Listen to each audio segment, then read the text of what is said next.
बच्चों, आज मैं तुम्हें क्लोरोफार्म के बारे में बताऊंगी। पहले इसे निश्चेतक के रूप में लिया जाता था, तो हम कहेंगे कि क्लोरोफार्म एक निश्चेतक पदार्थ है। तो आज मैं तुमको क्लोरोफार्म के संबंध में एक बहुत इम्पोर्टेंट प्रश्न बताने जा रही हूँ, और उसे अक्सर पूछा जाता है कि क्लोरोफार्म को रंगीन बोतलों में क्यों संग्रहित किया जाता है और अंधेरे कमरे में। तो इसका कारण क्या है? तो क्लोरोफार्म का जो रासायनिक सूत्र है वो है CHCl3। ये क्लोरोफार्म है। तो क्लोरोफार्म क्या करता है? अगर इसको ऑक्सीजन गैस और सूर्य का प्रकाश मिल जाए तो ये एक इस प्रकार का पदार्थ बनाता है। इसको फॉस्जीन गैस या कार्बोनिल क्लोराइड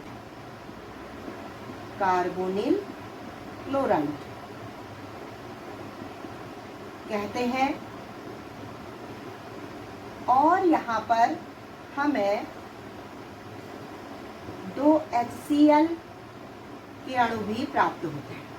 ये बैलेंस इक्वेशन हो गई 2CHCl3 plus O2 is equal to 2COCl2 plus 2HCl।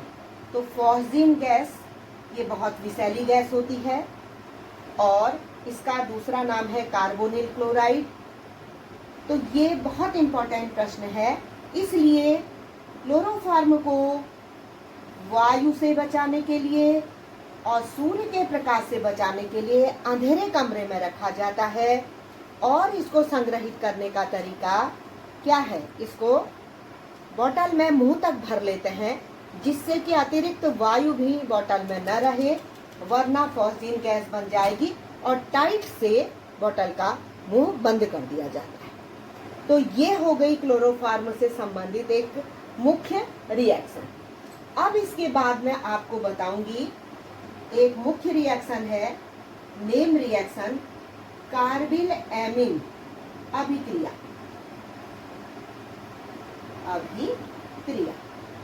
तो ये कार्बिल एमीन अभिक्रिया क्या है?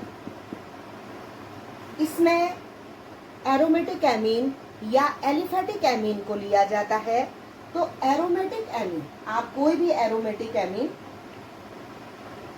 कुछ एमीन्स एरोमेटिक होते हैं, सुगंधित होते हैं, अच्छी गंध वाले होते हैं, और कुछ एमीन्स को वसा से प्राप्त किया जाता है, चाहे जंतुओं की वसा हो या किसी वनस्पति से प्राप्त। तो यहाँ पर हम आपको बता रहे हैं C6H5NH2, ये आपके पास है एरोमेटिक एमीन। एरोमेटिक एमीन को क्लोरोफार्म के साथ आप रिएक्शन करा देंगे और 3 एल्कोहलिक KOH ले लेंगे, एल्कोहलिक कास्टिक पोटास ले लेंगे। ये क्लोरोफार्म है, CHCl3 क्लोरोफार्म। तो क्या बनेगा? यहाँ पर एक पदार्थ बनता है C6H5N डबल बॉन्ड C। इस प्रकार का एक पदार्थ बनता है और उसके साथ 3 पोटेशियम क्लोराइड और 3 पानी के अणु बनते हैं। ये जो पदार्थ होता है, ये पदार्थ फेनिल आइसोसाइनाइड कहलाता है। फेनिल आइसोसाइनाइड नाम का ये पदार्थ हमें प्राप्त होता है, और इसको हम क्या कह देते हैं? फेनिल कार्बिल एमीन भी कहते हैं इसको, या इसको कह देते हैं फेनिल कार्बिल एमीन।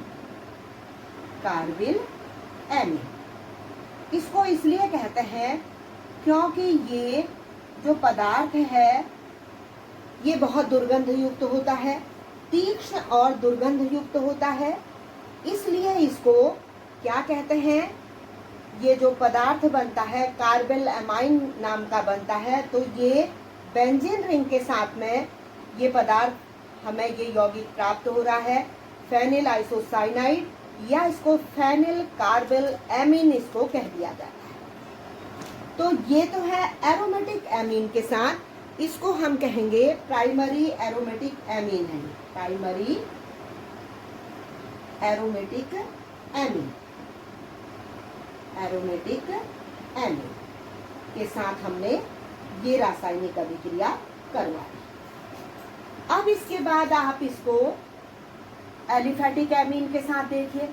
तो एलिफेटिक एमीन के साथ भी ये रासायनिक अभिक्रिया करता है। तो हम कैसे करेंगे इसको?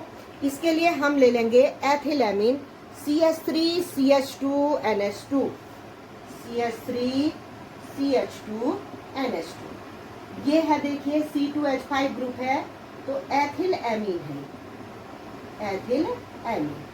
तो एथिल एमीन की अभिक्रिया CHCl3 और अल्कोहलिक कास्टिक पोटास के साथ करवा दे रहे हैं, उसी प्रकार से करवाएंगे।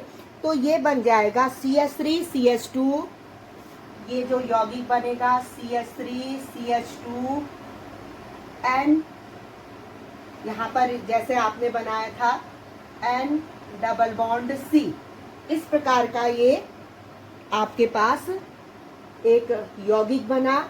तो इसको हम कह देंगे एथिल आइसोसाइनाइड, इसका नाम है एथिल आइसोसाइनाइड, आइसोसाइनाइड। इसको हमने एथिल इसलिए कहा क्योंकि हमने यहाँ पर एथिल एमीन ली है, जो कैसी है? एलिफेटिक एमीन है, एलिफेटिक है, एलिफेटिक एमीन। इसका ये दूसरा प्रकार है और ये क्लोरोफॉर्म है, ये एल्कोहलिक है, एल्कोहलिक है।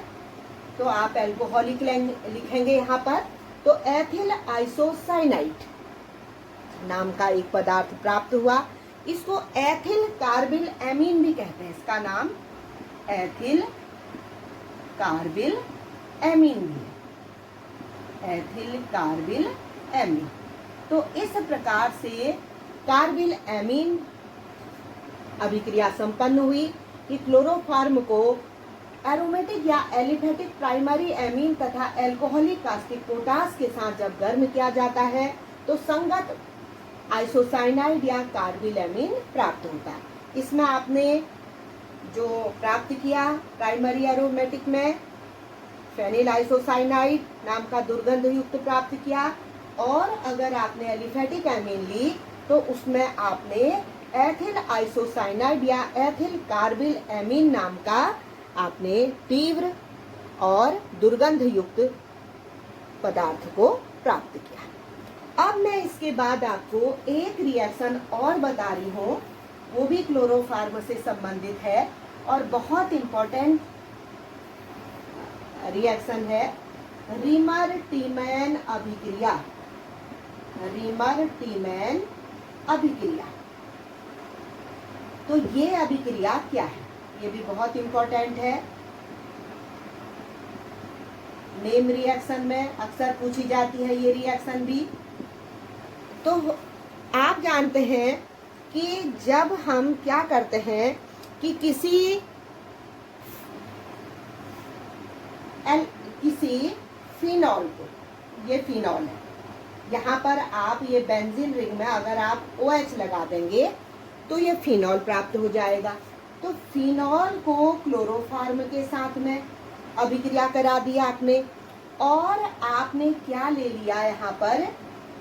सोडियम हाइड्रोक्साइड या पोटेशियम हाइड्रोक्साइड भी ले सकते हैं, और जो टेम्परेचर आप लेंगे वो है 340 केल्विन, 340 केल्विन। तो हमें क्या प्राप्त होता है? इस प्रकार का एक पदार्थ प्राप्त होता है। ये OH ग्रुप इस पोजीशन में आएगा और CHO ग्रुप इस पोजीशन में आएगा। तो इसके साथ यहाँ पर जो दूसरा पदार्थ प्राप्त होगा वो है 2 सोडियम क्लोराइड के अणु और इसके अलावा पानी। तो इसका नाम है 2-हाइड्रोक्सी बेंजेल्डिहाइड, 2-हाइड्रोक्सी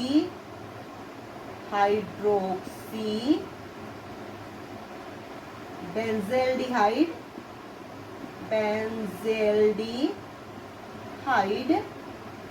या इसको कह देते हैं हम सैलिसिल्डिहाइड। इसका नाम क्या है? सैलिसिल्डिहाइड,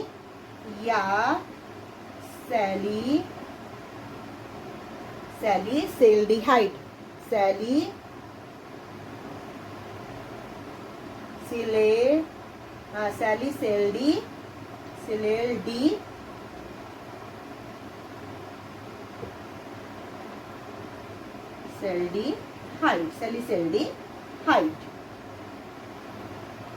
तो ये है इसका मुख्य उत्पाद। जो मुख्य प्रोडक्ट है वो सैलिसिल्डिहाइड है। ये आप देख रहे हैं 2-हाइड्रोक्सी बेंजेल्डिहाइड, बेंजेल्डिहाइड।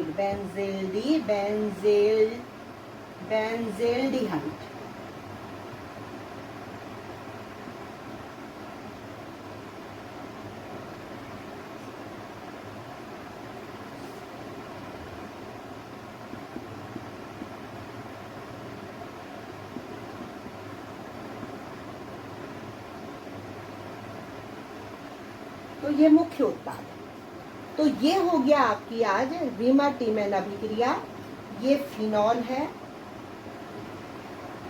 किसी एरीन में से जब किसी हाइड्रोजन परमाणु को OH समूह के द्वारा रिमूव किया जाता है, प्रतिस्थापित किया जाता है, तो हमें क्या प्राप्त होते हैं?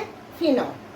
किसी एरीन में से यदि किसी H परमाणु को OH के द्वारा क्या किया जाता है? प्रतिस्थापित किया जाता है, OH समूह यहाँ विराजमान हो जाता है, तो फिनॉल प्राप्त होता है। और फिनॉल की किसी क्लोरोफार्म और सोडियम हाइड्रोक्साइड या पोटेशियम हाइड्रोक्साइड के साथ 340 केल्विन पर जब रासायनिक अभिक्रिया कराई जाती है तो 2-हाइड्रोक्सी बेंजेल्डिहाइड, यहाँ पर जो एल्डिहाइड समूह है वो ज़्यादा सक्रिय है, तो 2-हाइड्रोक्सी बेंजेल्डिहाइड, तो यहाँ पर 1, 2, 3, 4, तो सेकंड पोजीशन में एल्डिहाइड समूह है, तो इसका नाम 2-हाइड्रोक्सी बेंजेल्डिहाइड है। इसको सैलिसिल्डिहाइड भी कहते हैं। यह मुख्य उत्पाद है। और इसके साथ में अन्य जो यौगिक प्राप्त होते हैं सोडियम क्लोराइड और पानी। तो आज मैंने 3 मुख्य रिएक्शन आपको बताई हैं और आप इनको अच्छी तरह से याद कर लेंगे बोर्ड परीक्षा के लिए और अच्छे नंबर प्राप्त करेंगे। Thank you.